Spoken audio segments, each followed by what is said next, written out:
Sequence and series start करना था। कुछ जो पुरानी एनसीईआरटी है उनमें चैप्टर नंबर 9 के नाम से है ये, और जो इस बार की एनसीईआरटी है उनमें चैप्टर नंबर 8 के नाम से, इसलिए मैंने चैप्टर का नंबर नहीं डाला 8 या 9, नाम तो सेम ही है सब जगह पर। इस सीक्वेंस एंड सीरीज में हमारे पास 3 चीजें होती हैं, नाम लिखते हैं यहाँ पर। देखिए, सबसे पहली चीज होती है इसमें हमारे पास एपी, अर्थमेटिक प्रोग्रेशन, जो हमने 10th में ही पढ़ी थी। लेकिन अंतर कितना होगा इस बार और पुराने वाली इसमें सीक्वेंस सीरीज में एपी में, कि जो आपने 10th में पढ़ी थी ना एपी, उसके जो आरडी में क्वेश्चन थे, किस किसने आरडी से या फिर एडिशनल क्वेश्चन करे थे 10th में एपी के? 1 2 3 4 5 6 बच्चों ने, बाकी सबने एनसीईआरटी से करी थी। ठीक है, तो जितने क्वेश्चन आपने पिछले साल आरडी में या फिर एडिशनल किताबों में देखे होंगे वो सब इस बार एनसीईआरटी में मिलेंगे। कौन से? Pth term, qth term, rth term, ध्यान है वो आरडी में हुआ करते थे डिफिकल्ट वाले, वो सारे इस बार एनसीईआरटी में मिलेंगे हमको एपी के अंदर। ठीक है, सेकेंड टॉपिक जो हमारे को कवर करना है इसमें वो है जियोमेट्रिक प्रोग्रेशन। जैसे अर्थमेटिक प्रोग्रेशन होता है ऐसे ही होता है जियोमेट्रिक प्रोग्रेशन। उसका एक कॉन्सेप्ट थोड़ा सा समझने वाला है, फॉर्मूले एन टर्म और सम ऑफ एन टर्म्स थोड़े से अलग होंगे, लेकिन बाकी सारी चीजें एपी की तरह चलेगी।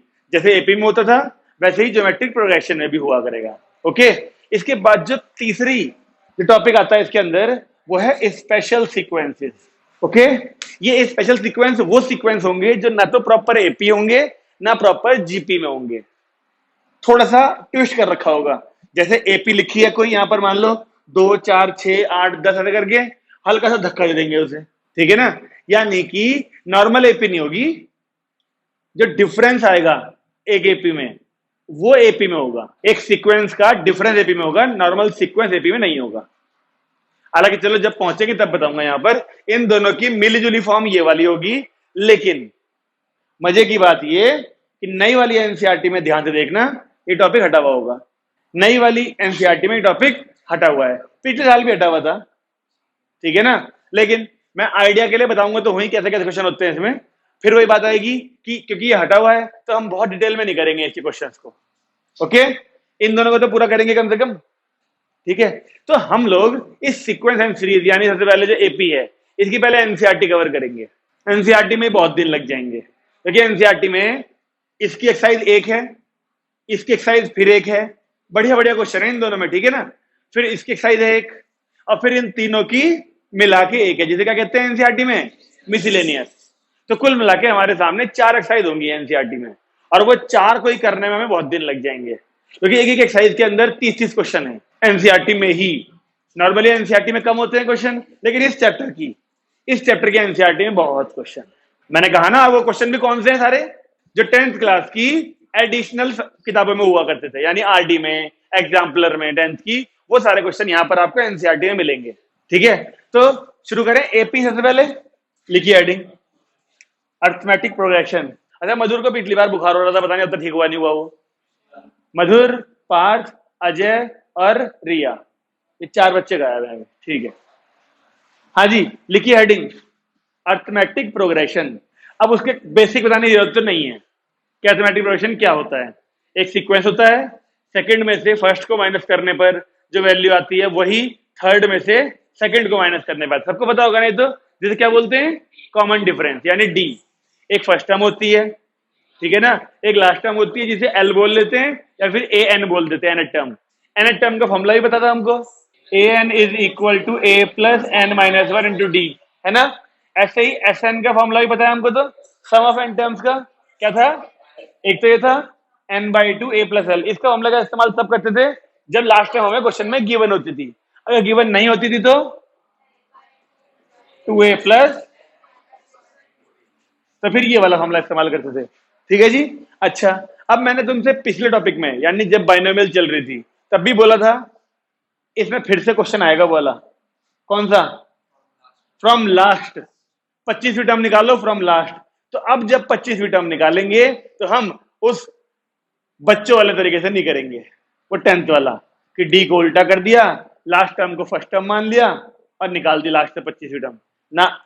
अब हम करेंगे उस तरीके से जिसमें हमने बाइनोमियल में लगाया था, वो कि लास्ट से 25वें नंबर वाली शुरू से भी किसी ना किसी नंबर पे तो होती है टर्म, वो नाम ढूंढेंगे पहले टर्म नंबर उसका और फिर शुरू से निकालेंगे वैल्यू क्या आएगी उसकी।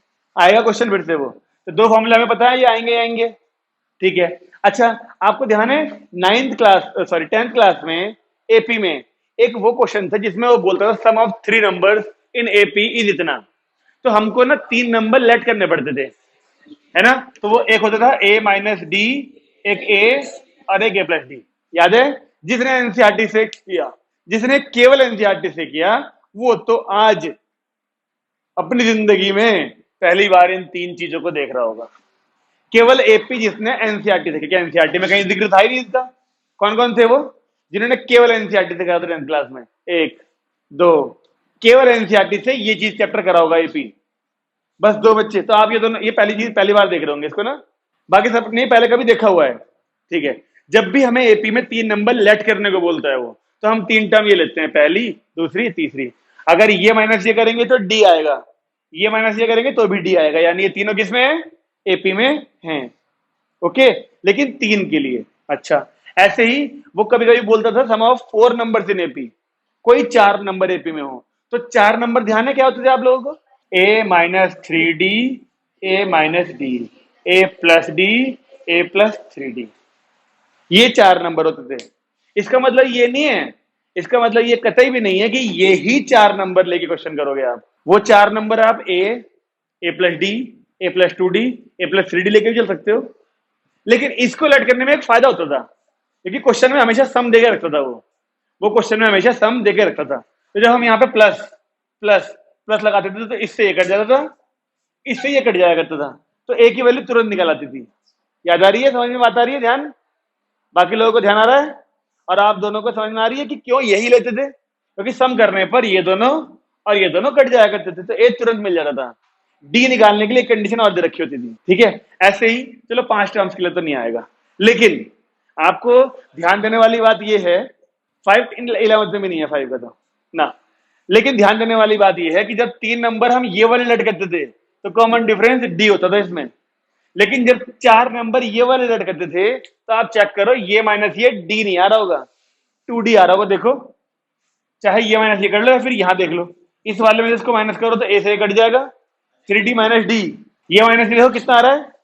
2d। ऐसे ये माइनस ये माइनस ये, हर बार क्या आएगा? 2d। तो आपको ध्यान रखना पड़ेगा कि जब भी कभी 4 नंबर लेट करेंगे आप, उन 4 नंबर में जब कॉमन डिफरेंस की बात आएगी, ये 4 नंबर होंगे जब, तो आप कॉमन डिफरेंस को 2d लेंगे उसमें, क्योंकि आप माइनस करके देख भी सकते हैं। कॉमन डिफरेंस डी नहीं आता, इस वाले केस में 2d आता है। उन 3 नंबर वाले में डी ही आया करता था बस। इसके अलावा तो मुझे नहीं लगता कि कुछ और चीज ऐसी रही होगी। अच्छा, एक और देखते हैं। लो, अगर nth टर्म को an से लिखते हैं तो pth टर्म को किससे बोलते थे हम? a प्लस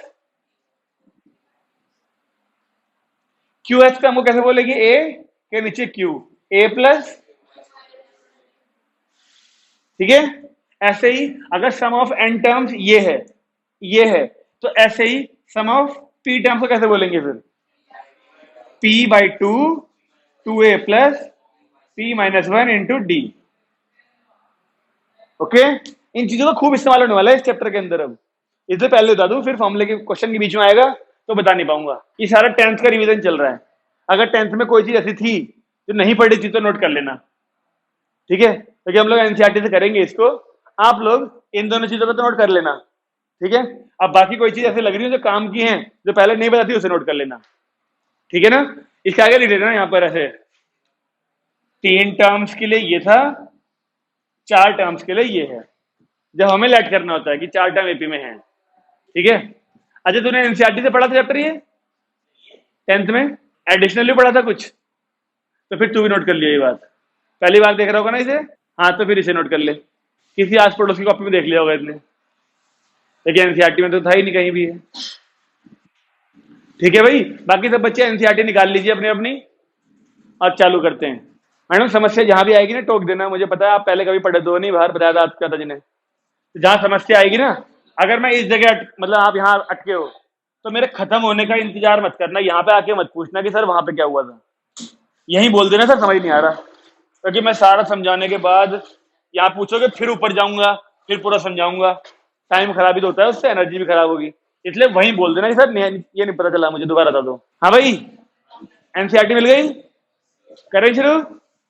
आपके एनसीईआरटी है 9.1 दिख रही होगी, देखो आपको नई वालियों में 8.1 पे होगी। सबसे पहली फर्स्ट एक्सरसाइज दिख रही है। उस फर्स्ट एक्सरसाइज से पहले कुछ एग्जांपल हैं, दिख रहे हैं?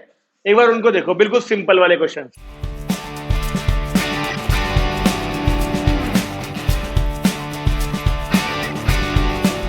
हाँ भाई, देखे एग्जांपल। अगर आपको कोई सीक्वेंस में ए एन दे रखा है, एन एक टर्म दे रखी है, और फिर उसकी 20 टर्म ढूंढने को कहता है या 20 वी टर्म ढूंढने को कहता है, कोई बड़ा काम नहीं है, एन की 20 डाल देंगे। ये तो 10th वाला क्वेश्चन है। जो ये पूरी एक्सरसाइज है पहले वाली, जो ये पहले वाली पूरी एक्सरसाइज है, ये 10th वाला क्वेश्चन है सारे। इसको हम लोग नहीं करेंगे, आप लोग तो करोगे घर जाके। हम यहाँ पे टाइम खराब नहीं करेंगे, इसमें कुछ सीखने वाला नहीं है। अगर ए एन दे रखा है, कह रहा है कि 3 टर्म निकालो शुरू की, एक बार 1 डालेंगे तो ए 1 मिल जाएगा, 2 डालेंगे तो ए 2 मिल जाएगा, 3 डालेंगे तो ए 3, यानी 3 टर्म मिल जाएंगी। पूरे एक्सरसाइज में यही काम है, हमें इस पर टाइम नहीं खराब करना।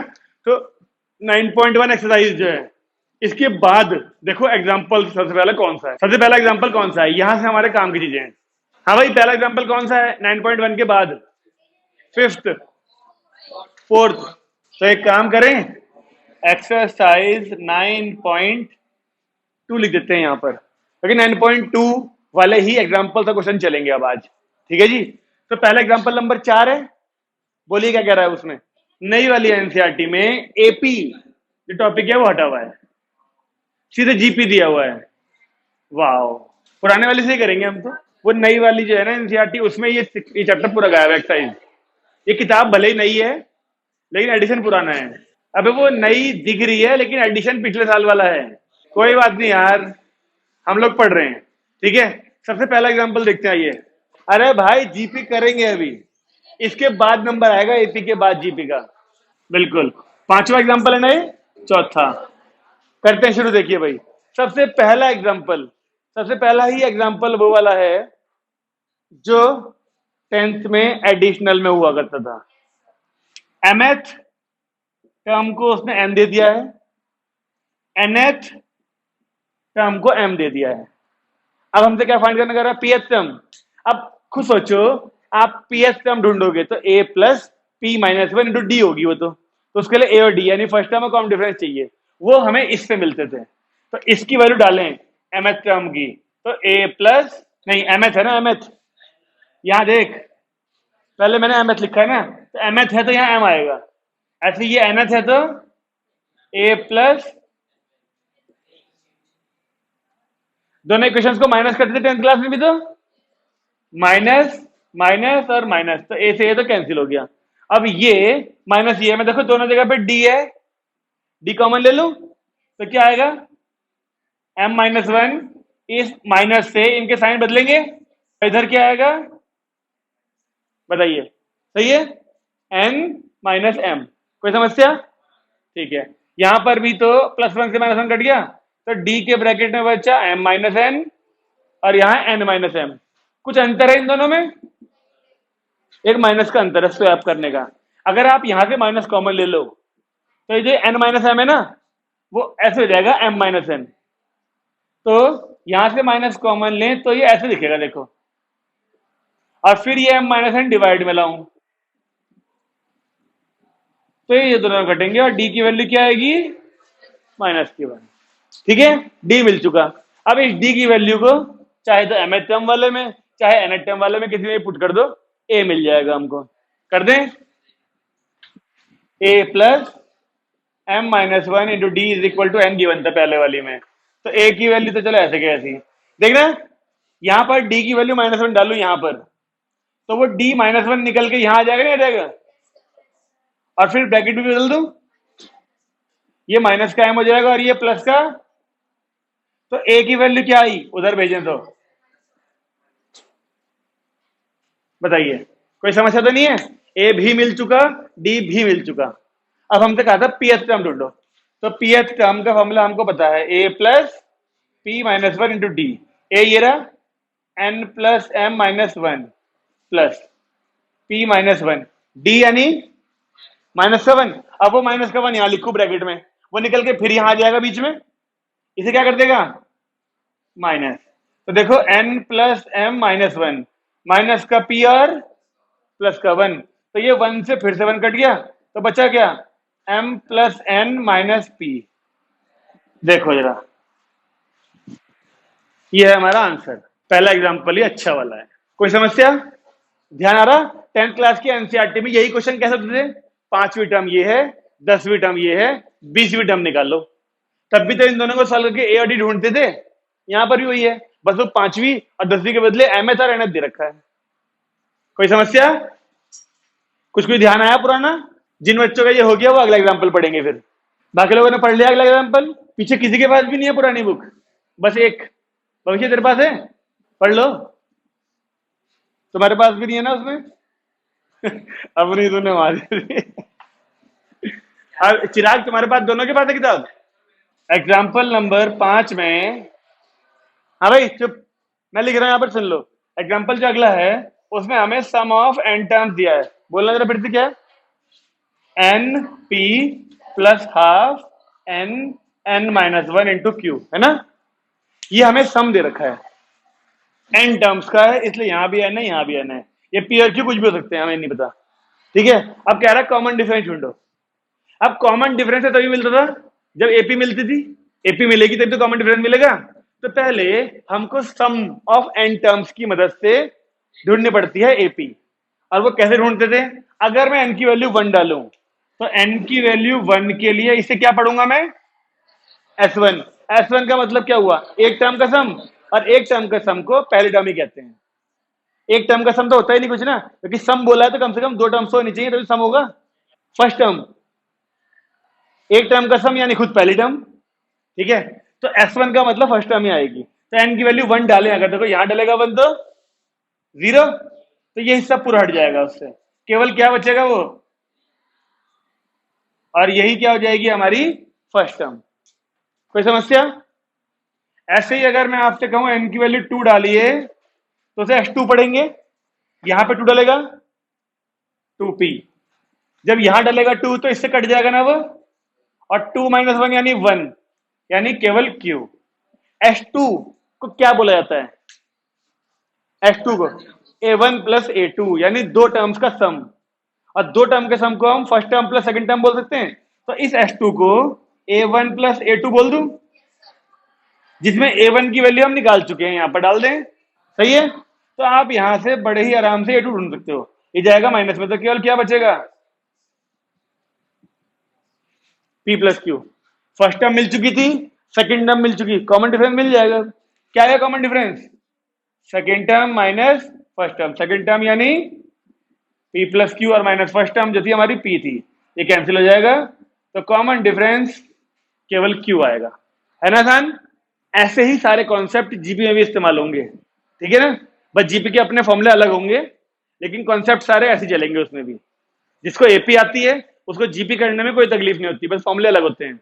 n-1 से ये इतना सा और वो कितना बड़ा नीचे तक जा रहा है। अच्छा ये वाला जा रहा, फिर ठीक है। तब भी अगर तू देखेगी ना, उसकी कॉम्प्लेक्सिटी जो तेरा वाला है उसकी कॉम्प्लेक्सिटी में बहुत अंतर है जमीन आसमान का। तूने एसएन वाले फॉर्मूले को, ये तो था जो इसने दिया, यहां खुद लगा दिया अपने वाला जो हमें मालूम था, फिर सिंप्लीफाई करा, कंपैरिजन करा, उससे निकल के आ गया डी। ठीक है, वो भी अपने तरीके से हमेशा अच्छे होते हैं। हटाया जाए तो चलो अगला बताओ। एग्जाम्पल नंबर 6 क्या है उसमें?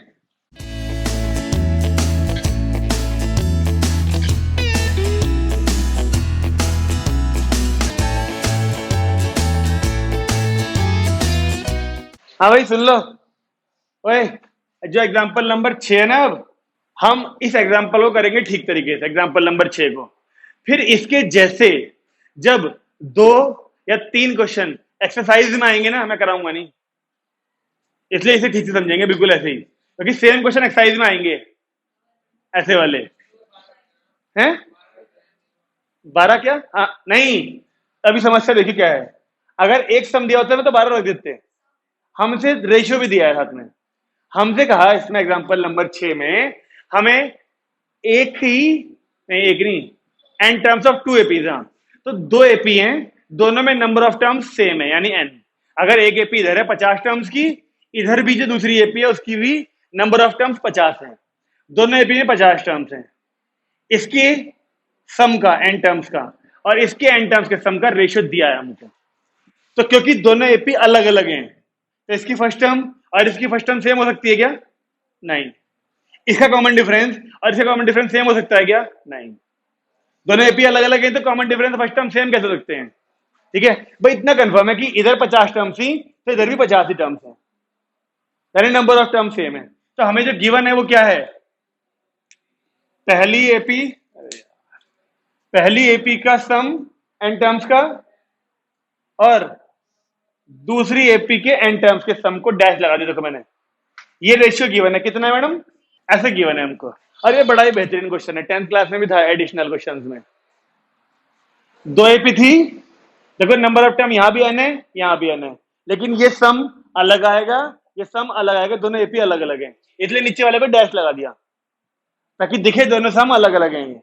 ओके, चलिए अब इनके फॉर्मूले खोलें। जो पूछा है हमसे वो क्या है देखें, दोनों की 12th टर्म्स का रेशियो। पहले वाले की 12th टर्म को A12 लिखा, तो दूसरे वाले की 12th टर्म को A-12 लिखा, अंतर दिखाने के लिए। ठीक है, चलिए सम का फॉर्मूला बताइए। पहले वाले एपी में क्या आएगा? n/2 2a प्लस, बोलिए यहां तक कोई समस्या? लेकिन दूसरे वाली जो एपी है उसमें n/2 तो सेम रहेगा, नंबर ऑफ टर्म्स थी, लेकिन फर्स्ट टर्म अलग होगी तो डैश लगा दिया। n-1 फिर सेम होगा क्योंकि n सेम था, और d अलग होगा इसलिए डैश लगा दिया। बोलिए कोई समस्या? ये पहली एपी का सम था, ये दूसरी का था, दोनों में फर्स्ट टर्म अलग अलग है, कॉमन डिफरेंस अलग अलग है। ओके, ये हमें इक्वल दिया था 3n plus 8 upon 7n plus 15 के। बोलिए कोई समस्या किसी को? भाई यहां का n-2 और ये n-2 कट सकता है बस, और कुछ नहीं कट रहा। अंदर तो प्लस माइनस में आ गए ना चीजें, वो तो कटेंगे नहीं, ऊपर नीचे ये बाहर बाहर तो दोनों कट गए। अब थोड़ा ध्यान से देखने की टाइम आ गया है। यहां तक कोई समस्या तो नहीं किसी को? इसे इक्वेशन नंबर 1 डाल के छोड़ देता हूं मैं अभी। अब देखो हमसे पूछा क्या था, दोनों एपी की 12वीं टर्म्स का रेशियो। अब सम का जिक्र नहीं है यहां पर, 12वीं टर्म्स का रेशियो पूछा है। तो अगर मैं इसको ओपन करूं रफ में, तो ये पहले वाली वैल्यू a प्लस और ये a डैश, ये पूछा एक तरह से हमसे ना, पता है ना? ये A12 को ये a प्लस 11d कहते हैं, सबको पता है ना? ठीक है, हाँ पता है ना? तो हमें a प्लस 11d की वैल्यू ढूंढनी है। आओ यहां पर आओ, अब देखना ध्यान से। अगर मैं आपसे कहूं कि हमें वो 11d चाहिए था, तो यहाँ पे n की वैल्यू 12 रखने पर 11d बन जाएगा ना? लेकिन समस्या यहाँ पे 2a की भी तो है, फिर हमें यहाँ पे केवल क्या चाहिए था? a। अगर हमको यहाँ पर a चाहिए और यहाँ पर डबल वैल्यू है उसकी, है ना? तो अब मुझे यहाँ पे क्या चाहिए? 11। अगर मैं यहाँ पर 11 की भी डबल ले आऊं वैल्यू, यानी 22, यहां बन जाएगा 22 और यहां बन जाएगा 2a। फिर दोनों का 2 कॉमन ले लूं तो a प्लस 11d बचेगा नहीं बचेगा? तो हमें ध्यान देने वाली चीज इस क्वेश्चन के अंदर ये है कि हमको ना a अकेला चाहिए होता है, साथ में 11 चाहिए। तो 11 तो यहाँ पे 12 रखने से मिल जाएगा, लेकिन फिर a भी तो मिलना चाहिए था, a नहीं मिल रहा, हमें a का डबल मिल रहा है। तो हम यहां भी क्यों ना 11 का डबल ही ले लें। और 11 का डबल कब आएगा बताओ? जब n की वैल्यू 23 पुट करेंगे आप लोग। अगर n की वैल्यू 23 पुट कर दी तो बताओ यहां पर क्या बनेगा? 22d, और ये 2a ऐसी रहेगा, उसका 2 कॉमन लूंगा तो a प्लस 11d बचेगा नहीं बचेगा? सेम नीचे भी a dash plus 11d dash बचेगा कॉमन लेने के बाद, वो 2 कट जाएंगे कॉमन लिए हुए। चल गया पता ट्विस्ट कैसे करा हमने? जो वैल्यू पूछी थी पहले उसे ओपन कर लिया रफ में, फिर देखा हमने कि हमें 11d चाहिए था, ठीक है ना? तो 11 लेने से काम नहीं बन रहा था क्योंकि यहां पर डबल वैल्यू थी उसकी a की, तो हमने 11 का भी डबल लाने की कोशिश करी। और वो डबल कब आएगा? जब n की वैल्यू 23 रखी गई थी। आई बात समझ में? क्यों भाई? अब इस पूरी इक्वेशन में n की वैल्यू 23 रख देंगे तो देखिए यहां पे क्या बना, 2a plus 22d 2a dash 22d dash. इधर क्या बना? n की वैल्यू 23 डालने पर 23 की इंटू 3 में करी तो 69 और प्लस 8 77 ऊपर बन गया, नीचे यहां डाला 23 1 पूरा प्लस करके बताओ 176। ठीक है, अब हमने देखा ये 11 से कट रहा है, 11 7 बार और 11 16 बार। यहां से 2 कॉमन लूं तो केवल बचेगा a प्लस यहां पर a dash plus 11 D dash, यहाँ का 2 कट गया होगा कॉमन लेके, इज इक्वल टू 7/16। इसको बोल सकते हैं हम 8/12 और इसको बोल सकते हैं 8/12 डैश 7/16। तो ये बताओ, हो गया ना टेढ़ा? ठीक है, आया समझ में? इस क्वेश्चन की जो खूबसूरती है वो इसी स्टेप से निकल के आती है कि एन की वैल्यू क्या सोच के पुट करी जाए। जब एक्सरसाइज में आएगा ना ये क्वेश्चन, एक्सरसाइज में जब क्वेश्चन आएगा तो पता है ट्विस्ट क्या आएगा उसमें? यहां पे तो 12वीं टर्म पूछ लिया आपसे, वहां पे पूछी हुई है mth टर्म, m-1th टर्म बताओ, रेशियो बताओ। तो अब वो कैसे करेंगे भाई? यहां पर हमसे 12वीं टर्म पूछी थी, तो 12वीं के हिसाब से हमने देखा 11 आ रहा था, 11 के हिसाब से हमने यहाँ 22 लाने के लिए 23 पुट कर दिया, चल गया पता सब कुछ। लेकिन जब ये question p q m n में आ जाएगा ना, तो हम इतना आराम से नहीं सोच पाएंगे। तो उसके लिए हमें एक जुगाड़ सोचना पड़ेगा ना, जुगाड़। आइए देखें, आइए देखें वो जुगाड़ क्या है, यानी वो एक रूल, एक पैटर्न बनाना पड़ेगा। पैटर्न वो क्या है देखें जरा। हमने एन के लिए 23 पुट करी, कैसे देखें?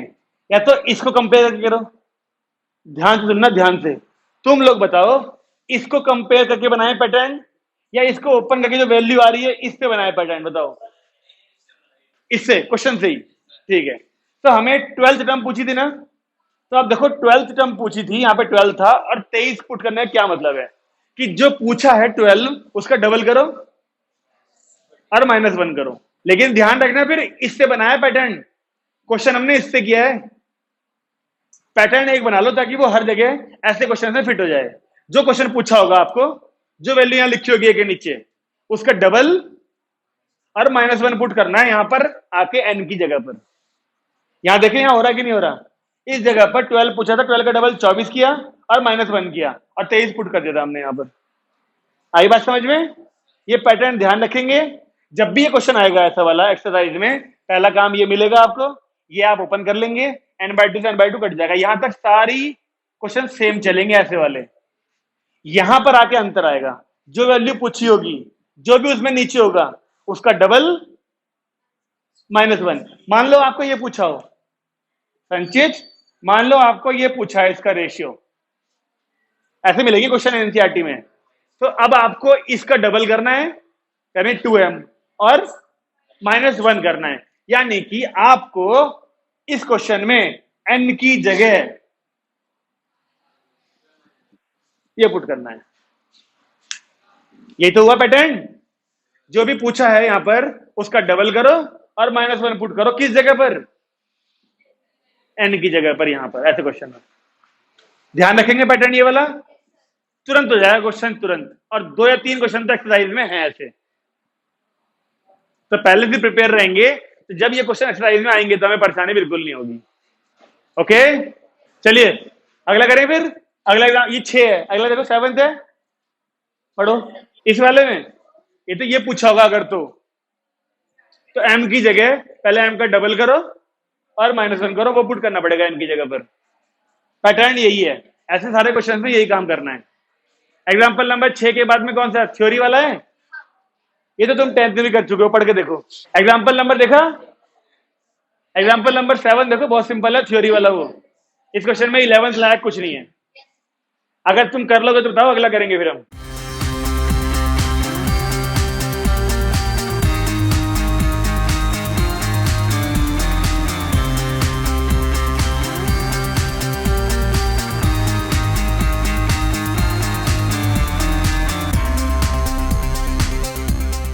एग्जाम्पल नंबर 7 आपने देखा, हो सकता है। उसके बाद कौन सा है? एग्जाम्पल 8, ये नया कॉन्सेप्ट है, ठीक है, पढ़ते हैं चलिए। कौन पढ़ के बताएगा एग्जाम्पल 8 में क्या बोला है? 6 नंबर इंसर्ट करने हैं बिटवीन 3 एंड 24। देखो भाई, 3 और 24 के बीच में 6 नंबर इंसर्ट करने हैं, लेकिन इस तरीके से कि जो पूरे सीक्वेंस बनेगा वो एपी बन जाए। तो 3 के बाद में 6, 1 2 3 4 5 6 और यहां 24, ऐसा कुछ नजारा होना चाहिए। 1 2 3 4 5 6 नंबर, ठीक है। अब ये पूरी एक एपी बन जाए, इसका मतलब क्या हुआ? ये फर्स्ट टर्म कहलाएगी, वो कौन सी टर्म होगी? यानी 8वीं टर्म। भाई 6 तो इंसर्ट कर दिए, 7 वाले खुद है और 8 ही, टोटल टर्म तो 8 हो गई ना इसमें। तो क्यों ना हम लोग फर्स्ट टर्म को 3 लिख लें और वो है हमारी 8th टर्म। अब 8th टर्म की वैल्यू पता है हमें, क्या लिखते हैं हम इसको, a प्लस 7d, और a हमें बताया 3 है, तो 7d इक्वल टू आ गया 21, d आ गया हमारा 3। ठीक है, d3 का मतलब क्या है, पहली टर्म 3 है, इस पहली में d जोड़ देते हैं तो ये मिल जाती है ना, इसमें फिर d जोड़ दो ये मिल जाएगी। तो ये फर्स्ट टर्म थी अगर, तो सेकंड टर्म क्या आएगी, इसमें d जोड़ दो 6, a3 क्या आएगा, तो फिर d जोड़ दो,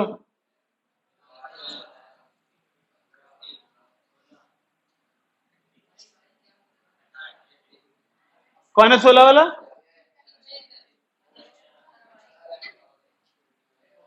ये आएंगी वो 6 टर्म, यानी 3 का टेबल चल जाएगा। 8वीं टर्म तो वो है ही है, आसान है ना। लेकिन ना आपको एक चीज नई सीखनी है इस क्वेश्चन के अंदर, नई कुछ ऐसे जो हमने ये 6 नंबर इंसर्ट किए हैं ना, देखो इसमें कहीं अर्थमेटिक मीन नहीं लिखा हुआ क्वेश्चन में, तूने वो तो पढ़ा नहीं था, नहीं इस क्वेश्चन ने बोला मैंने, लिखा है, नहीं लिखा इस क्वेश्चन में। तो सुनो हुआ क्या, देखो ये पहली टर्म थी और ये 8वीं टर्म है, इसके बीच में 6 नंबर इंसर्ट करें, या तो ऐसे बोल लो या बोल लो 6 अर्थमेटिक मीन इंसर्ट करें। लेकिन अर्थमेटिक मीन इंसर्ट करते ही फिर बाद में ये बोलने की जरूरत नहीं पड़ेगी ये पूरा सीक्वेंस एपी है। अर्थमेटिक मीन बोल दिया यानी ये पूरा क्या है, एपी। अगर ये पहली टर्म होती और ये 8वीं टर्म होती, वो बोलता 6 ज्योमेट्रिक मीन्स इंसर्ट करें, तो फिर ये बोलने की जरूरत नहीं थी कि ये पूरा सीक्वेंस जीपी में है। आ रही है बात समझ में, अर्थमेटिक मीन्स जो होते हैं वो बीच की वैल्यू होंगी इनके, जिससे कि ये पूरा एक क्या बन जाए, एपी। ऐसे ज्योमेट्रिक मीन्स, अर्थमेटिक मीन को हम लोग ए एम से बोलेंगे और ज्योमेट्रिक मीन को हम लोग जी एम से बोलेंगे।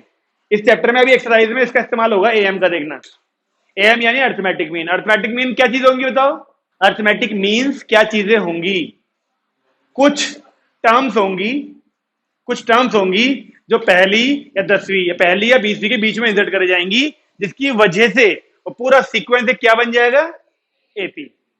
तो जो बीच में वैल्यू इंसर्ट करी जाएंगी उन वैल्यूज को अर्थमेटिक मीन्स कहा जाएगा। ओके, आगे बात समझ में। तो एग्जांपल नंबर 8 आसान है, 9th पढ़ते हैं, है एग्जांपल नहीं है, एक्सरसाइज आ गई, चलिए एक्सरसाइज शुरू करते हैं भाई।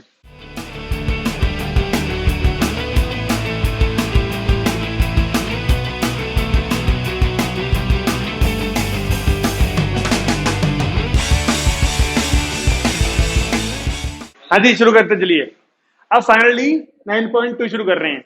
हमने एग्जाम्पल कर लिए, एग्जाम्पल करने के पीछे क्या मोटिव होता है, एक्सरसाइज के बहुत सारे क्वेश्चन अब सॉल्व अपने आप हो जाएंगे। जो एग्जाम्पल हमने किए उसके जैसे जो जो क्वेश्चन एक्सरसाइज में होंगे हम उन्हें नहीं करेंगे, हम नहीं करेंगे मतलब मैं नहीं करूंगा, आप लोग तो करेंगे। ओके चलिए पहले क्वेश्चन की बात करते हैं। पहले क्वेश्चन में क्या बोला गया है, लो जी पहला क्वेश्चन 1 से लेके 2001, फ्रॉम बोला था ना, फ्रॉम 1 से लेके 2001 तक के ऑड इंटीजर्स, यानी 1 के बाद क्या आएगा अगला,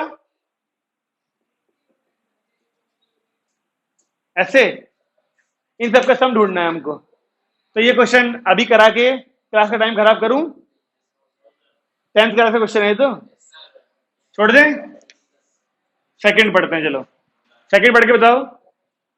अजय जी क्या हो गया, फाइंड क्या, लो जी इस बार बोला बिटवीन 100 एंड 1000 मल्टीपल्स ऑफ 5। अब बिटवीन का क्या मतलब होता है, 100 और 1000 के बीच में, यानी 100 को इंक्लूड नहीं करना इस बार, ठीक है। तो सबसे पहला नंबर 100 के बाद में सबसे पहला 5 का मल्टीपल 105 ही होगा, अगला फिर 115, ऐसे 1000 से पहले कौन सा होगा, 995, सही है। अब इन सबका क्या चाहिए हमको, सम। अब इनका सम का मतलब है इसे nth टर्म मान के, इसे फर्स्ट टर्म मान के पहले तो n ढूंढेंगे टर्म्स कितनी है, जब n मिल जाएगा सम भी मिल जाएगा। ये दोनों क्वेश्चन हमारे 10th क्लास वाले हैं। आप कहोगे तो मैं कर दूंगा, मुझे कोई आपत्ति नहीं है, लेकिन मुझे लगता है अपने आप भी कर सकते हो आप लोग ये सब। 11th क्लास में पहुंचे हो तो 10th करके तो पहुंचे हो, जंप थोड़ी करे किसी ने, ठीक है। थर्ड या फोर्थ में एक क्वेश्चन बहुत अच्छा है, ये बढ़िया है, देखो हाँ जी इन एन एपी क्या था शुरुआत में? रुक जा। फर्स्ट टर्म इज 2, ये दे दिया हमको, ठीक है। सम ऑफ फर्स्ट 5 टर्म्स इज 1/4। देखो भाई, उसने बोला इस एपी में शुरू की 5 टर्म्स का सम को S5 बोलेंगे, शुरू की 5 टर्म के सम को S5 बोलेंगे। Is 1/4 of sum of next 5 terms. 5 के बाद नेक्स्ट 5 टर्म्स कौन सी होगी? छठी, 7वीं, 8वीं, 9वीं, 10वीं। क्या उसको मैं ऐसे लिख दूं?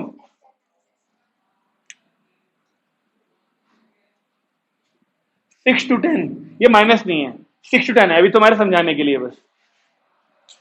एस यानी सम 6 से 10 तक की टर्म्स का, उसको S10 नहीं बोल सकते, क्योंकि S10 का मतलब होता है पहली से लेकर 10वीं तक का सम, ठीक है। अब हमें समझना है हम इसको सॉल्व कैसे करेंगे। देखिए 1 2 3 4 5 6 7 8 9 10, ये हो गया। तो 6 से 10 तक क्या हुआ? 6 7 8 9 10, ये वाला सम दिया है हमको यहाँ पर।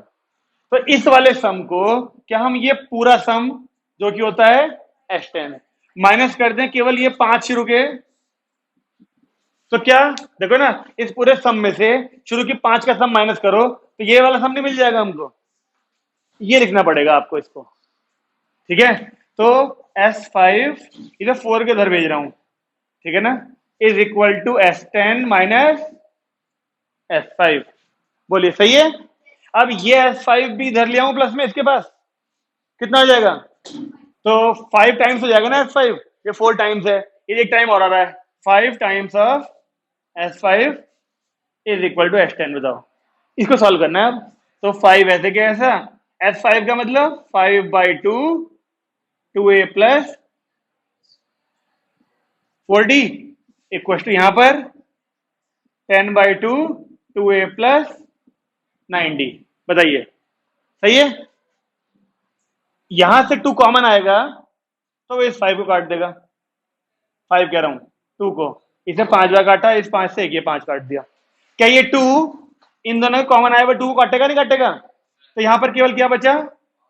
ये 5 बचा और ये बचा a प्लस 2d बराबर में 2a प्लस 9d। ए तो हमें पता है 2, तो यहां डालते हैं 2 और यहां भी डालते हैं 2, तो ये 2 डलेगा तो 5 2 जा 10, 5 2 जा 18d। क्या लिख दिया? 18 कहां से आ गया? इज इक्वल टू यहां भी डाला 2 तो 4 प्लस 9d। लो ये इधर आया तो d, वो उधर गया तो सही है। कॉमन डिफरेंस पूछा था, क्या पूछा था? कुछ गलती हो गई क्या? ये क्या हुआ? मैंने यहां से 2 कॉमन लिया, अब वो इस 2 से काट दिया, तो यहां पर a बचेगा, यहाँ 2d बचेगा। एक ये वाला 5 ये रहा, तो a की वैल्यू 2 डाल दी ना, तो 10 हो गया वो, और फिर 5 2 10d ये वाला, ठीक है। हाँ भाई d आ गया, हमसे बोला था शो करो 20th टर्म, तो 20th टर्म यानी a 20 a plus 19d, a था हमारा 2 प्लस 19 इंटू डी कितना आया? क्या भाई ये कितना आएगा? 19 6 किसको याद है क्या? 19 का पहाड़ा और माइनस का और प्लस का 2। इस क्वेश्चन में एक तरीका और था करने का, बताऊं? कुछ बच्चे ये वाला काम नहीं कर पाएंगे ना, इसका फॉर्मूला खोल दिया S5 का, ही रहा S10 का फॉर्मूला खोल दिया बस। मुझे बताओ क्या सब बच्चों को ये 6 से लेकर 10 तक के सम को हमने टोटल में से शुरू वाला माइनस करके लिखा, जो आ गया समझ में? सबको आ गया? तो एक हाँ, ये 4 इधर भेज दिया क्रॉस में इधर। बताओ क्या एक और तरीका बताऊं या ठीक है चलते रहने दें? सुनने में क्या हर्ज है? क्या बता आसान हो, और निश्चित ही आसान है इससे वो, लेकिन सीखना ही सही पड़ेगा, क्योंकि जो वो तरीका है वो आगे सारे क्वेश्चंस में अप्लाई नहीं हो पाएगा। आगे चल के ऐसे 5 टर्म और 10 टर्म का सब नहीं मिलेगा ना, आगे चल के n टर्म्स 2n टर्म्स मिलेंगे जब, तो लिखना मुश्किल हो जाएगा उस तरीके से। फिर अभी तो कर लेते हैं, चलो उसको हटाओ इसे। ये तब करा मैंने जब तू झपकी ले रहा था। इसका क्या है ना, बीच में इससे बात करते रहो तो ये होश में रहता है, वरना सो जाता है ये। उस दिन जब परसों तेरे घर में गेस्ट आए होंगे तब भी सो गया था उनसे बात करते करते। हटाएं क्या? जल्दी कर लो। एक तरीका और करेंगे इसे करने का भी। जो अगला तरीका है ना, वो दिखने में तो बड़ा होगा, लेकिन समझने में कुछ खास नहीं है उसके अंदर। देखें, इसे हटाऊं यहां से। ये तो वो है ना जो हमें गिवन था। आओ देखो भाई, S5 को क्या बोल सकता हूं मैं? A1 plus A2 plus A3 plus A4 plus A5 बोल सकते हैं। 1/4 टाइम्स, यहां मत लिखो, एक काम करो, इक्वल टू 6 से 10 का मतलब क्या हुआ?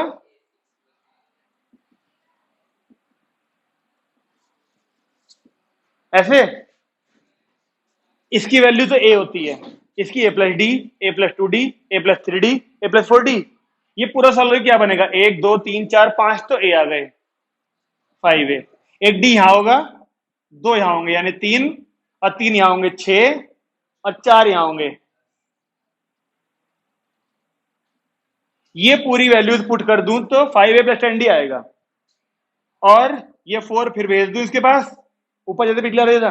इनकी वैल्यू रखते हैं चलो। A6 में एक ए होगा, एक ए 5 ए आ गए यहां से, प्लस डी देखें कितने होंगे? 5 यहां होंगे, 6 यहां होंगे, 11 और 7 18, और 8 26, और 9 26, और 9 35। ठीक है। अब यहां से देखें तो 5 यहां से भी कॉमन आ सकता है एक, और एक 5 यहां से भी आ सकता है। जब यहां से कॉमन आएगा तो क्या बचा होगा 4 के पास में? ए प्लस, यहां से कॉमन आएगा तो ए प्लस, दोनों 5 5 कट गए, ये हुआ 4A, और ये ए यानी 3A। ये 8D, और यहां इधर A2 था हमारा, तो D आ गया। एक तरीका ये वाला है। इसमें लिखने में तो वैल्यू बहुत सारी लिखनी पड़ रही है, लेकिन समझने को है नहीं इसमें कुछ। जिसको वो ना समझ में आया वो ऐसे कर लेना, बस वैल्यू तो पुट कर दी सबकी हमने। हाँ, जिसको वो भी नहीं समझ में आया, जिसको ये भी नहीं समझ में आया, उस पर कुछ नहीं होगा। है जी भाई साहब? वो मैंने यहाँ वाला 5 और यहाँ वाला 5 काट दिया ना कॉमन लेके। इधर भी तो कॉमन आ रहा था 5, इधर भी आ रहा था, लिखने की क्या जरूरत थी फिर? हटा दिए। मैडम आया समझ में ये वाला? अच्छा कौन सा लगा? पहला वाला। जो भी कोशिश करेगा ना समझने की, जो भी कोशिश करेगा समझने की, उसे पहले वाला ही अच्छा लगेगा, और लगना भी चाहिए। ये तो बड़ा है, बच्चे वाला तरीका है। तो वो जो तरीका है ना पहले वाला, उससे अभी और भी बहुत क्वेश्चन करने हैं आगे। ये तो बस बता दिया मैंने, ताकि हाँ भाई हो क्या रहा है क्वेश्चन के अंदर। आगे करें। ये था हमारा थर्ड क्वेश्चन। अगला करते हैं चलो। अब ये क्वेश्चन तो पक्का ही 10th वाला है। एपी दे रखी है, सम दे रखा है, एंड ढूंढने को कहा है उसने। छोड़ दें, अपने आप करना घर जाके, ठीक है? 4th वाला हो जाएगा। 5th, एक एपी में, चलो यहाँ पे नंबर डाल देते हैं पहले। 5वां पीएच टर्म दे दी हमको 1/Q, QH टर्म दे दी 1/P। बाद की बात है वो तो, बाकी चीजें तो आपको बताया ना। इन दोनों क्वेश्चन को सॉल्व करके ए और डी ढूंढना पड़ता है। करते हैं शुरू। भविष्य महाराज, इसकी वैल्यू क्या होती है? क्या बात है, मजे में है भाई साहब। ए प्लस और इक्वल टू 1/Q, और इसकी ए प्लस। सही है ना? जल्दी सॉल्व करके बताओ डी कितना आ रहा है। ये तो कट ही जाएंगे यहां से, ए से ए तो कट ही जाएगा। जल्दी सॉल्व करिए, बताइए डी कितना आ रहा है, जल्दी जल्दी। फिर से वैसे ही करा होगा ना, इन दोनों का पहले डी कॉमन लिया होगा। पहले ये आएगा P-1, फिर इस माइनस से माइनस का और प्लस का हो जाएगा 1, इक्वल्स टू में 1/ पहले Q, और फिर 1/ में P। तो यहां से 1 से 1 कट गया होगा। D के इंटू में आया P-Q, यहां पर PQ लिया एल्सियम, और आएगा P-Q। इस P-Q से ये P-Q पूरा कट गया, तो D की वैल्यू बड़े ही आराम से 1/PQ आ गई इस बार। सही है रोहित जी? आपकी आ गई? मैडम आ गई आपकी? अब डी के बाद ए ढूंढो, इसको पुट करो इन दोनों में किसी एक में, और ए ढूंढो। ए भी सेम आ रहा है भाई, ऐसा कह रहा है अभिषेक। तो डी की वैल्यू को इन दोनों में किसी एक में पुट करो। A plus P-1 into d q. A यानी ऐसे क्या, ऐसा P-1, और डी यानी अपॉन में पी क्यू। कैसे सॉल्व करना चाहोगे इसके बाद? क्यू से क्यों नहीं कर सकता अभी, जब तक यहाँ एलसीएम न लिया जाए। आप यहाँ पे सेपरेट कर लो, एक बार पी के अपॉन में पी क्यू, एक बार 1 के अपॉन में पी क्यू, फायदे में रहेंगे। पी के अपॉन में पी क्यू और 1 के अपॉन में पी क्यू। तो जब पी से पी कटा होगा यहाँ पर, तो 1 अपॉन क्यू बचा होगा बस यहाँ, तो वो 1 अपॉन क्यू इस वाले 1 अपॉन क्यू को फिर काट देगा। और अब ये माइनस वाली वैल्यू इधर आके प्लस की हो गई, और ए और डी दोनों सेम आ गए इस तरीके से। ये तो बोला था इसने भी, जितना डी उतना ही ए। ओके मैडम, क्या हुआ? नहीं आया तो पूछ लियो। ये पूछ रही कैसा आया? A plus p minus two d. D देख क्या था? अब मैं डी को 1 अपॉन में यहां लिखूं पी क्यू, या इसके नीचे लिख लूं? है तो मल्टीप्लाई में इकट्ठे आ जाता है, उसके नीचे आ सकता है वो। अब फिर एक बार इसके नीचे लिखा, एक बार इसके नीचे लिखा। हाँ भाई, क्या पूछा था हमसे? सम ना? पी क्यू टर्म्स का, किसका? P Q. तो सम पी क्यू का मतलब एस पी क्यू प्रूव करना है, ठीक है। तो फॉर्मूला क्या था भाई इसका? P Q by two a plus P Q minus 1 into D. ऐसा क्या होना चाहिए? अब फिर ए और डी की वैल्यू पुट कर दीजिए, सेम ही थी इत्तेफाक से। तो पी क्यू बाई 2। एक चीज देख रहे, एक चीज देखो, जब तुम यहां पर ए की वैल्यू रखोगे अपॉन में पी क्यू आएगा, जब तुम यहां पर डी की रखोगे वैल्यू अपॉन में पी क्यू आएगा। वो पी क्यू और ये पी क्यू कॉमन आएगा बाहर, अरे इस पी क्यू को नहीं काट देगा। फिर लिख के दिखा दू ना, 2 upon P Q plus P Q minus 1 D की वैल्यू के लिए अपॉन में पी क्यू फिर से। अब ये पी क्यू दोनों बाहर आएंगे और इसको काट देंगे, बचेगा 1/2, अंदर बचेगा 2 प्लस पी क्यू माइनस 1, यानी हाफ पी क्यू प्लस 1। यही तो बोला था प्रूव करने के लिए उसने। फिर तुम में से वो देख के आया गदर, परसों गेस्ट का गदर देखने गया था, या फिर कब, किसी और टाइम? 11 को रिलीज हुई। अच्छा, कैसी लगी फिर? सही थी या बढ़िया थी? पैसा वसूल हो जाएगा? अच्छा, पैसा वसूल तो हल्ले से हो जाएगा, हॉल के अंदर जो हल्ले हो रहे होंगे। चल रहा ना यूट्यूब पे आजकल, कमाई कमाई कमाई, इतनी कमाई, उसकी कमाई।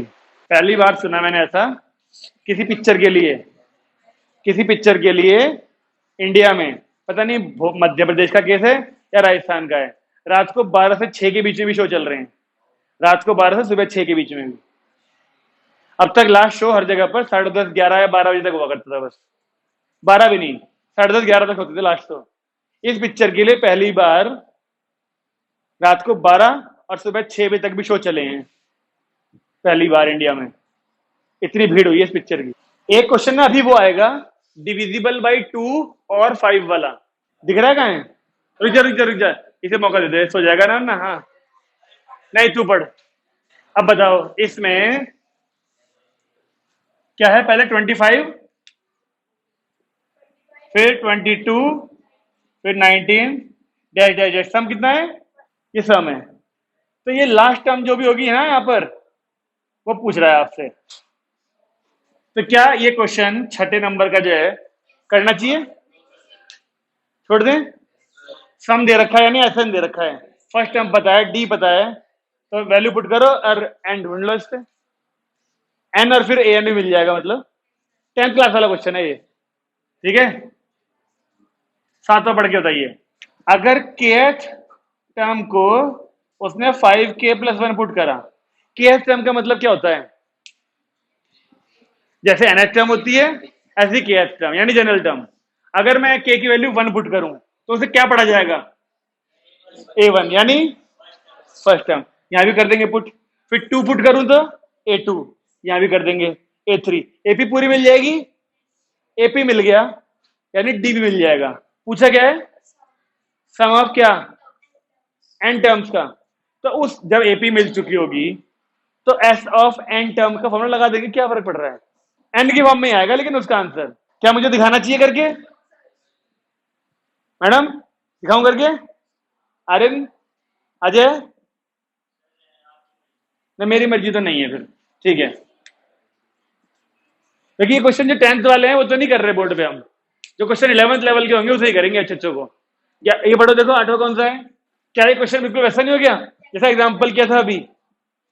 एक एग्जाम्पल किया था 8वें क्वेश्चन की तरह ही है, जिसमें हमको एस एन दिया था, n p plus half n n minus one q. अभी तो किया था पहले हमने एग्जाम्पल एक, उसमें एन की वैल्यू 1 डाली थी तो एस वन हो गया था पहले टर्म, एन की वैल्यू 2 डाली तो एस टू हो गया था, एस टू को ए वन प्लस ए टू लिखा था तो एपी मिल गई थी, एपी की मिलती डी निकाल लिया था हमने, डी उसमें शायद पी आया था यानी क्यू क्यू आया था शायद, कॉमन डिफरेंस एग्जाम्पल में। अभी सेम क्वेश्चन तो है ये, एन की वैल्यू 1 2 3 पुट करके आप एपी ढूंढ सकते हैं, एपी ढूंढने के बाद हम कॉमन डिफरेंस ढूंढ लेंगे।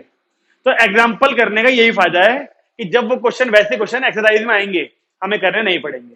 ठीक है, तो 8वां हो जाएगा। 9th पढ़ते हैं, चलो। ये क्वेश्चन बताओ किस क्वेश्चन की तरह है 9th वाला? बिल्कुल। चलो अब तुम बताओगे मुझे, ठीक है ना? जो ये नंबर 9 है ना उसका, हाँ नहीं मैं पूरा तो नहीं कर रहा, मैं तुमसे केवल कह रहा हूं एक एस एन लिखा, एक एस एन डैश लिखा, कितनी है वैल्यू ये? हाँ ये दिया हुआ है हमको, पूछा है क्या? 18वीं टर्म्स का रेशियो। अब तुम मुझे बताओ, मैं यहाँ फॉर्मूला पुट कर के एन बाई टू काट दूंगा, एन की वैल्यू क्या पुट करी जाएगी तुम हिसाब लगाओ अपने आप। 18 का डबल हो गया 36 और एक -1 यानी एन की वैल्यू 35 यहां पुट करी जाएगी जो यहाँ फॉर्मूला चल रहा होगा उसमें, आंसर आ जाएगा। ध्यान रहेगा ना पैटर्न? देखो एक दो क्वेश्चन बाद फिर से ऐसे क्वेश्चन आने वाला है, बस वो एन और एम की फॉर्म में होगा। देखो ये की बने इस बार, एम टर्म के सम और एन टर्म्स के सम का रेशियो ये है, और पूछा किसका इस बार? प्रूव दैट एम एथ और nth a m upon a n 2m-1 ये प्रूव करने को कहा है हमसे। तो अगर ये पूछा है तो बताओ आप m की जगह पे क्या पुट करोगे? डबल -1। n की जगह क्या पुट करोगे? डबल और -1। ये भी हो जाएगा क्वेश्चन ऐसे ही, है ना? दोनों क्वेश्चन सेम, इसलिए पैटर्न बनाना जरूरी है इन क्वेश्चन का। तो 9th और 12th दोनों ऐसे हैं, आप अपने आप करेंगे। इसके बीच में है जी 12th वाला तो करा अभी, यहां पर वैल्यू डालिए ना, m/2 2a plus m-1 to D, या n/2 जहां जहां m होगा वहां पे क्या पुट करेगा इसके हिसाब से, और इधर नीचे वाले में जहां जहां n होगा वहां क्या पुट करेगा, उसको सिंप्लीफाई करियो। तो एलएचएस में क्या दिखेगा तुझे? ये वाली वैल्यू, यानी a plus m-1 to D, और नीचे क्या दिखेगा? ये वाली वैल्यू। जो आरएचएस में सॉल्व करके आ रहा होगा यहाँ पर स्क्वायर वगैरह कट उठा के यही आएंगे बस। 9th और 12th के बीच में 10th पढ़ते हैं पहले। फर्स्ट पी टर्म्स यानी का sum is equal to sum of first q terms, ये दिया हुआ है। आगे टर्म्स, अब देखो ये क्वेश्चन थोड़ा सा अच्छा है, करते हैं चलो इसे, नंबर डाल दो। ठीक है जी, हमें पी टर्म्स का सम इक्वल दिया है क्यू टर्म्स के सम के, और पूछ रहा है पी प्लस क्यू टर्म्स के सम की वैल्यू। सम पूछा ना उसका भी, पी प्लस क्यू टर्म्स के सम भी पूछा है ना, S P plus Q, P plus Q का सम पूछा है ना, सम। ठीक है चलिए, अब एस पी की बात करें तो क्या होती है value? Value value 2a plus, और इधर आते हैं तो q/2 2a प्लस, बोलिए सहमत है सब? जिसमें ये 2 से ये 2 तो कट ही सकता है, और तो कुछ नहीं कर सकता। ये सब ब्रैकेट के अंदर है, वो अलग है अंदर है, यहां बाहर q था यहाँ p था, और तो नहीं कर सकता कुछ। ठीक है, अब इसको भेजते हैं इनके पास और इसको भेजते हैं इनके पास। ओके चलिए देखिए जरा, पहले क्या बन जाएगा? 2a p प्लस, इस p को जब यहां लाया तो pd p-1, इस q को उधर भेजा तो 2a q plus qd q-1। बोलिए सहमत है? अब मैं ये सोच रहा हूं, एक जैसी टर्म्स को एक साथ कर लें, इन सबको इधर तो ले ही आऊंगा, इन सबको इधर तो ला ही रहा हूं, उस लाने के बाद भी मैं सोच रहा हूं कि 2aq को 2ap के पास ले आऊं। अब बताओ ये वाली वैल्यू जब इधर माइनस में आएगी तो दोनों में से 2a कॉमन लूं, सोचो, जब ये वाली वैल्यू इधर माइनस में आएगी तो 2a यहाँ का और यहाँ का 2 कॉमन आएगा ना, बचेगा p और माइनस का q। ठीक है, अब ये वाली जब वैल्यू इधर माइनस में आएगी तो क्या कॉमन आएगा बताओ? शायद d। यहां पर भी है d, यहां पर भी है d, हाँ है ना? इसको अंदर भेजें तो क्या बचेगा? d तो हट गया था ना, p स्क्वायर माइनस p। इस q को भी भेजा होगा अंदर, बोलिए सही है ना? चलें, अब ये तो ऐसे कैसे रहेगा? 2a p माइनस क्यू, ये d ऐसे कैसा? अब अगर मैं इन दोनों को इकट्ठे करूं और इन दोनों को इकट्ठे करूं, देखो ये क्या है? यानी p प्लस क्यू और p माइनस क्यू। ठीक है, ये क्या है देखना जरा, माइनस p प्लस क्यू। अगर उनका माइनस कॉमन लूं तो वो भी तो उल्टा हो जाएगा। माइनस p प्लस क्यू का माइनस कॉमन लूं तो माइनस का p बन जाएगा प्लस का p, और प्लस का q का बन जाएगा माइनस का q। क्यों लिया माइनस कॉमन? ताकि p माइनस क्यू यहां से, यहां से और यहां से सारे में से कॉमन ले सकूं। चलो सारे में से बाद में लेंगे, पहले एक काम करता हूं, p माइनस क्यू यहां से देखो और यहां से, दोनों जगह से कॉमन लेके ना यहां ले आता हूं बाहर, आ जाएगा ना बाहर कॉमन। और फिर यहां का p माइनस क्यू और यहां का p माइनस क्यू तो कॉमन ले सकेंगे, दिख रहा है? तो मैंने ये लिया p माइनस क्यू बाहर कॉमन, तो यहां पे क्या बचा? केवल 2a प्लस ये d बचा, और यहां पे क्या बचा? p प्लस क्यू बचा यहां, और यहां पर केवल क्या बचा? और एक d चल रहा है साथ में, बोलो। ये वाला p माइनस क्यू और ये वाला, सॉरी ये वाला और ये वाला, पहले इन दोनों कॉमन लिया और यहां लिया है बाहर, और फिर इसमें से और इस p माइनस क्यू में से दोनों p माइनस क्यू कॉमन लिए तो ये आ गया, यहां बचा 2a, इसकी जगह पर देखो यहां पर d बचा होगा, ये रहा p प्लस क्यू बचा होगा और माइनस का 1 बचा होगा। सारी पेयरिंग हो रही, सारी पेयरिंग बस। अब अगर इस p माइनस क्यू को भेज दें 0 के पास, जरूरत नहीं है ना इसकी, हमें जो पूछा है वो सम पूछा है p प्लस क्यू टर्म्स का। तो जरा तुम एक बार सोचो इसका फॉर्मूला क्या होता है?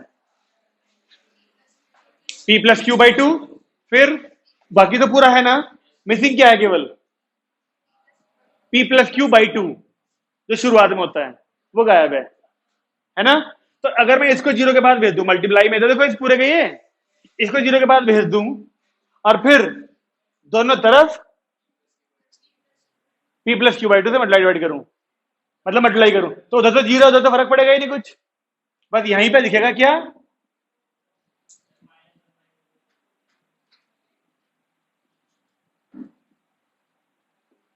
इधर भी p प्लस क्यू बाई 2 की इंटू करी, लेकिन यहां इंटू में 0 भी है ना, तो वो तो ऐसे रहेगा। तो ये पूरी चीज बन गई हमारी एस p प्लस क्यू, और ये क्या आया? 0। यानी जिस एपी में p टर्म्स का सम इक्वल होगा q टर्म्स के सम के, उसी एपी में इन्हीं दोनों का सम 0 आएगा। यानी एग्जांपल के द्वारा बताऊं एक क्वेश्चन, किसी एपी में सम ऑफ 10 टर्म्स, ठीक है ना, किसी एपी में सम ऑफ 10 टर्म्स अगर इक्वल हो जाएं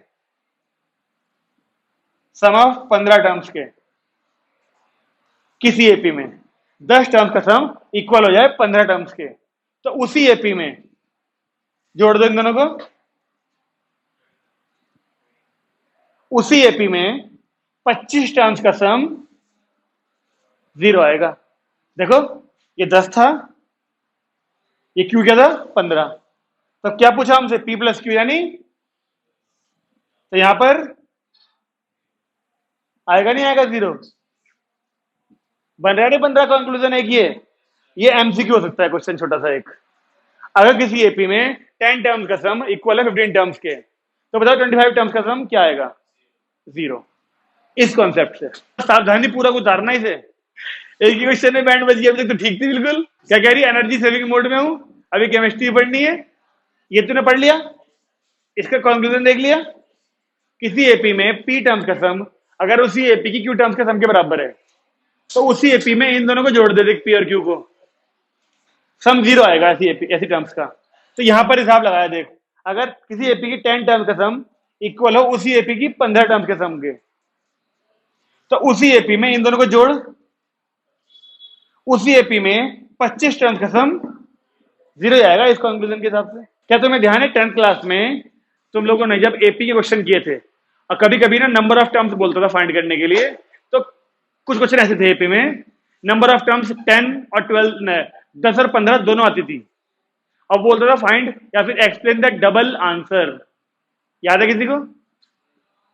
एक एपी में नंबर ऑफ टर्म्स 10 भी आ रही है और नंबर ऑफ टर्म्स 15 भी आ रही हैं, और सम हमें गिवन था, ये सम इतना है। तो नंबर ऑफ टर्म्स नॉर्मली जब क्वालिटी क्वेश्चन सॉल्व करने के बाद आती थी, एक प्लस की आती थी, एक माइनस की आती थी। माइनस वाली को छोड़ देते थे कि नंबर ऑफ टर्म्स नेगेटिव हो नहीं सकती, तो नेगेटिव हट जाया करती थी।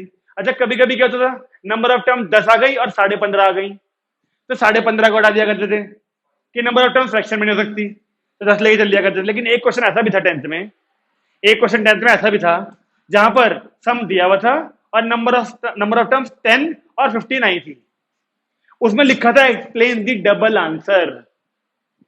तो वो एपी अक्सर घटती हुई एपी होती थी, एपी घट रही है घट रही है घट रही है घट रही है, कहीं आके जीरो हो जाती थी। ठीक है, तो जहां तक जीरो हुई वहां तक का सम, जीरो के बाद कुछ टर्म्स और नेगेटिव। देखो एग्जांपल दूं तुम्हें, अगर उतारते रहो मैडम, ये देखो इसी कॉन्सेप्ट का एग्जांपल दे रहा हूं, ठीक है। एक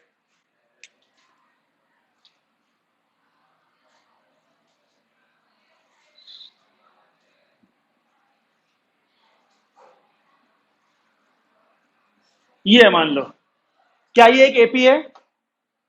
हाँ है। एक काम करो, इसे और हटा दो। हाँ ये एपी है। अब अगर हम इन सबका सम ढूंढें, जब हम सम करेंगे तो आप सोच के बताओ, इस पूरी टर्म्स का सम जब करेंगे तो इस 4 से ये कटेगा, इससे ये कटेगा नहीं कटेगा प्लस करने पर? तो क्या 1 2 3 4 5 6 7 8 टर्म्स, 8 टर्म्स का सम